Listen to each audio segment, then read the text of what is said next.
క్రైస్తలాడండి. మన మధ్యలో మరొక అద్భుతమైన సాక్ష్యం ఉంది. మరి ఒకసారి విందాము.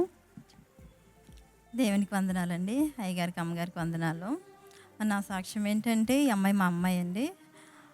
ఈ అమ్మాయి ఒక నెల ముందు ఊళ్ళో కాకినాడలో బయటికి బండి మీద వెళ్తుంటే బండి మించి పడిపోయింది. పడిపోతే అక్కడి నుంచి ఇక్కడికి తీసుకొచ్చాయండి. తీసుకొచ్చి ఈ అమ్మాయి అక్కడ ఉంటే ప్రేయర్కి వెళ్దు, కానీ ఇక్కడికి వస్తే ఇక్కడ ప్రేయర్కి వస్తుంది. అయ్యగారు ప్రేయర్ చేశారండి. ప్రేయర్ చేసిన తర్వాత నుంచి అప్పటికి చెయ్యి ఇలాగా లేవడానికి పైకి ఇలాగా కదలడానికి రావట్లేదు. అయ్యగారు ప్రేయర్ చేసిన వెంటనే ఆ మరుసటి రోజు నుంచి చెయ్యి ఇలా పైకి ఇలా లేపడం అంతా బాగానే ఉన్నది అమ్మాయికి. తర్వాత ముందు పడిపోయినప్పటి నుంచి ఈ అమ్మాయికి ఒక డెబిల్లాగా పట్టుకుంది. భయం వేసేది. నైట్ టైంలో ఒక 10 రోజులు అయితే అసలు మమ్మల్ని పడుకోనివ్వలేదు. అమ్మాయి పడుకోలేదు. ఒక భయం అనేసి ఇళ్ళ వణుకుపోయేది.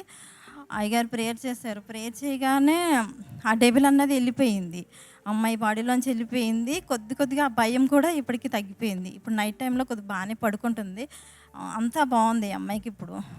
మొన్నటి వరకు అయితే అసలు అయ్యగారు ప్రేయర్ చేయకముందు అయితే అసలు ఈ అమ్మాయిని పట్టుకోలేకపోయాము. అసలు అంత అలా అటు ఇటు అసలు దడదల్లాడిపోయేది.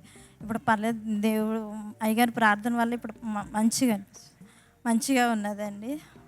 ఇంకా విడుదల అయ్యింది, ఇప్పటికి స్వస్థపడింది. సిస్టర్ పేరు దేవి ప్రసన్న. మరి తనకు యాక్సిడెంట్ అయ్యి ఇక్కడ బోన్ ఫ్రాక్చర్ అయింది.